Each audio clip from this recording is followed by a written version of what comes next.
Je vous redonne la parole, Madame Buis, pour votre propre question, peut-être. Bien évidemment, je vous remercie. Monsieur le Président, donc, je souhaiterais cette fois-ci attirer l'attention de Madame la Ministre de l'Écologie, du Développement durable et de l'Énergie sur les conséquences de la décision rendue par le tribunal administratif de Melun sur l'évolution de la jurisprudence concernant les gaz de schiste.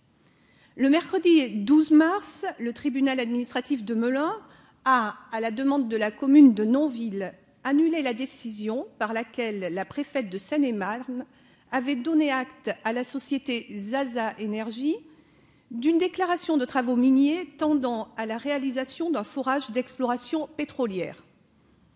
Cette décision constitue une première en France et confirme la portée de la loi du 13 juillet 2011 d'interdiction à la fracturation hydraulique.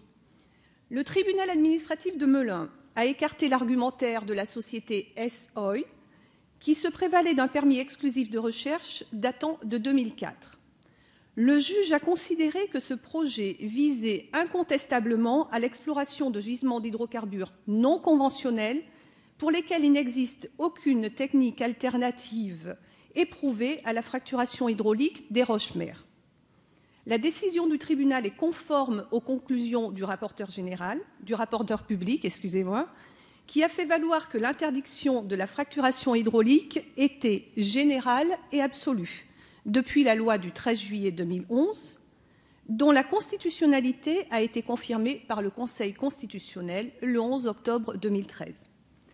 Les risques sanitaires et environnementaux d'une exploitation des hydrocarbures non conventionnels sont majeurs, tant pour les territoires que pour la population. Le tout au profit d'industriels parfois indifférents à la protection et à la participation du public et à la protection de l'environnement. Cette énergie si polluante est une ressource fossile qui n'a pas sa place dans la nécessaire transition énergétique dans laquelle le pays s'engage.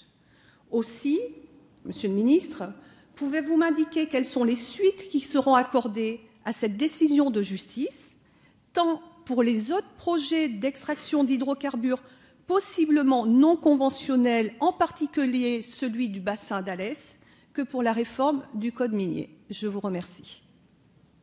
Vous avez la parole, Monsieur le Ministre. Merci, Monsieur le Président. Mesdames, Messieurs les députés, Madame la députée, vous adressez cette question à Madame Ségolène Royal. Je vais donc vous donner lecture de la réponse qu'elle vous adresse. Au regard d'un récent jugement du tribunal administratif de Melun sur des travaux miniers de forage d'exploration pétrolière, vous interrogez donc la ministre sur la position du gouvernement au regard de l'exploitation et de la recherche d'hydrocarbures non conventionnels. Devant les risques potentiels pour l'environnement de l'utilisation de la fracturation hydraulique, le président de la République a décidé que celle-ci resterait interdite, comme cela est le cas depuis la loi du 13 janvier 2011.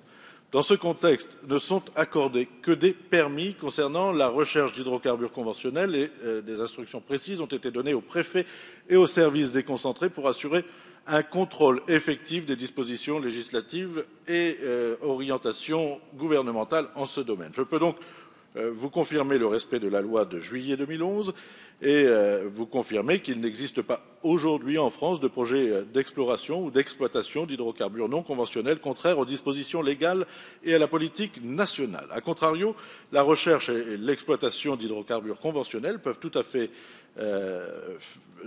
être entreprises dans le cadre actuel avec un contrôle attentif sur les bonnes mises en œuvre et c'est dans ce cadre que des permis de recherche ont été récemment accordés par le précédent ministre de l'Écologie et du Développement durable de l'Énergie ainsi que par le ministre en charge du redressement productif.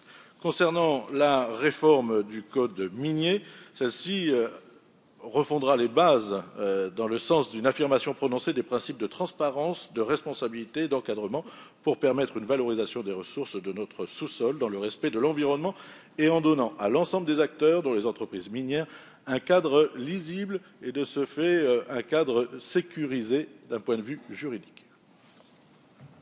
En réponse peut-être, Madame Buis. Je vous remercie, Monsieur le Ministre. Vous me confirmez, fort heureusement, dans votre réponse qu'il n'existe pas de projet d'exploitation non conventionnelle. Et heureusement, ceci étant, il existe d'autres cas en France de dossiers semblables à celui dont j'ai parlé dans la question, c'est-à-dire affichés aujourd'hui comme projets conventionnels qui pourraient se révéler être des projets non conventionnels. Donc, compte tenu de la décision du tribunal administratif de Melun, est-ce qu'on peut imaginer que des choses vont se changer, qu'il peut y avoir une réouverture de certains dossiers? Voilà, quelle est la question avec laquelle je voudrais poursuivre.